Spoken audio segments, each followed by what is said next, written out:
Hello guys, welcome back to my channel.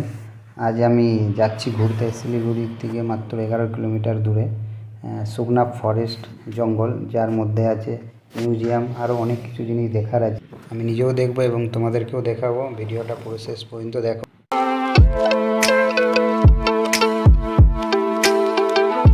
পুরো forest area, পুরো এই সাইডটা, দু সাইডে পুরো জঙ্গল, আর খুব সুন্দর লাগছে জায়গাটা। মিউজিয়ামের ভিতরে চলে আসি, আর এখন আমি যেখানে আছি এটা হচ্ছে অর্কিডেরিয়াম। এর ভিতরে নানা রকমের গাছকে প্রিজার্ভ করে রাখা হয়েছে। চলো ভিতরে যাওয়া যাক। আর একটা কথা বলতে ভুলে গেছি, এটা দেখার জন্য কোনো টাকা লাগে না। গাছের যাবতীয় যেসব মানে স্পেসিমেন আছে সেগুলো এখানে প্রিজার্ভ করে রাখা হয়। কিছু বীজ আছে, বিভিন্ন গাছের বীজ আমরা দেখলাম। এইখানে আছে গাছের বিভিন্ন গাছের ডালপালা স্পেসিমেন, ওটাকে প্রিজার্ভ করে শুকিয়ে ওটা প্রিজার্ভ করে রাখা হয়। কি গাছ দিয়ে কি কি তৈরি হয় বা কি গাছ কি উপকারে লাগে সব কিছুটা এখানে ডিটেলস সব রেখেছে আর কি। কোন গাছে কি হবে দেখলাম সেটা হচ্ছে কি কি পাতা দিয়ে তৈরি হয়েছে। এটা হচ্ছে গাছের অলংকার, যেগুলো আমরা অলংকার হিসেবে যেগুলো জানি, যেমন এই যে ডেকোরেশনটা দেখুন, এটা একটা ডেকোরেশন। এইটা হচ্ছে যেমন ডেকোরেশন। দেখো দড়ি তৈরি হয়েছে, নারকেল দিয়ে দড়ি তৈরি হয়েছে, নারকেল দড়ি। Tense and dice. ও দেখতে পাচ্ছেন যে এই গাছের কি লোকাল নেম। এটা যেমন লজ্জাবতী গাছ, তার বোটানিক্যাল নেম কি আছে, সেটা কোন ফ্যামিলি থেকে বিলং করে, এটা কোনখান থেকে কালেক্ট করা হয়েছে। যেমন এইটা দেখতে পাচ্ছেন শুকনা থেকে হয়েছে। আর এটা কাজও কি হয়, ইউজ ইন পাইলস, অর্শ যদি রোগ হয় সেই কাজে লাগে। কে কালেক্ট করেছে আর সেইটারও একটা এখানে বর্ণনা দেওয়া আছে। এখানে হচ্ছে নানা রকমের বাঁশ আছে, নানা রকমের বাঁশের কি কি সব ডিজাইন হচ্ছে, কি কি ডিজাইন হয়েছে। নানা রকম বাঁশ আছে, অনেক রকমের বিভিন্ন রকমের বাঁশ, আর আলাদা আলাদা কোয়ালিটি। দেখো কি কি বাঁশ আছে। তারপরে এখানে কি কি বাঁশের জিনিসপত্র তৈরি হয়েছে সেই সব আছে। বাঁশ দিয়ে কী কী জিনিস তৈরি হয়, যাবতীয় বাঁশ রিলেটিভ সব কিছু এখানে রাখা আছে। যে বেতের যে শিল্প হয়, তারা যেরকম কাজ করে নানা রকম ডিজাইনের, তো এখানে সেইগুলার রাখা হয়েছে।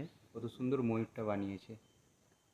গাছের যে পার্ট সেগুলো দিয়ে কি তৈরি, যেখানে দেখতে পাচ্ছেন এখানে মাদুর তৈরি হয়েছে, এখানে শালপাতা দিয়ে প্লেট তৈরি হয়েছে, ওখানে মাদুর তৈরি হয়েছে, এখানে ঝাড়ু তৈরি হয়েছে, এখানে এই সবই আছে। বেল, এই যে দেখো বেলের পাতা, বেল, ওটা তো গাছের ডালপালা না, এখানে ফল ঠল সব কিছুই বিভিন্ন বিভিন্ন গাছের এগুলো প্রিজার্ভ করে রাখা হয়েছে। ফ্রুট অফ, মনে হচ্ছে টেবিলটা কত সুন্দর বানিয়েছে, পুরো বেতের, পুরো একদম চেয়ার টেবিল, পুরোটা বাঁশ দিয়ে বেত দিয়ে বানানো হয়েছে ঘরটা। আর উপরটা এই যে পুরো ঝাড়বাতিটা লাগানো হয়েছে, ঝাড়বাতি এটাও বেতের তৈরি। সাইড যে লাইটগুলো খেলছে, কত সুন্দর লাগছে ঘরটা। জীবিত আছে সেই গাছগুলোকে এখানে ভিতরে রাখা হয়েছে, বাট এখানে গেটটা তালা মারা আছে। ভিতরে আমার দিকে যেতে দেয়নি, বাইরে।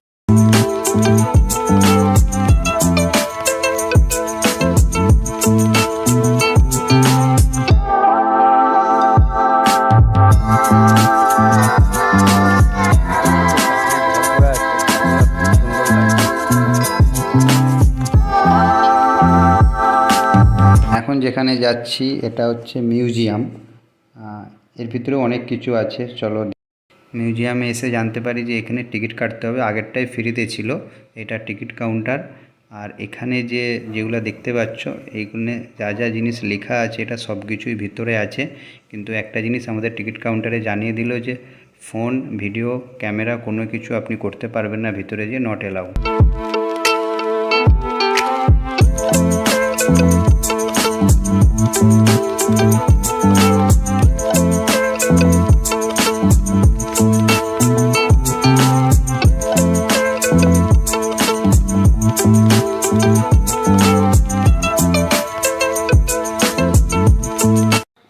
আর এই পুরো যে ভিতরটা মিউজিয়ামের হুইল চেয়ার অ্যাসেসেবল কিছু কিছু জায়গায় আছে, কিছু কিছু জায়গায় একটু অসুবিধা হতে পারে। তো তোমার সাথে কেউ যদি বন্ধু বান্ধব বা ফ্যামিলির কেউ আসে তাহলে সেরকমভাবে কোনো অসুবিধা হবে না, আর ফরেস্টটা ভালোভাবে ঘুরতে পারবেন।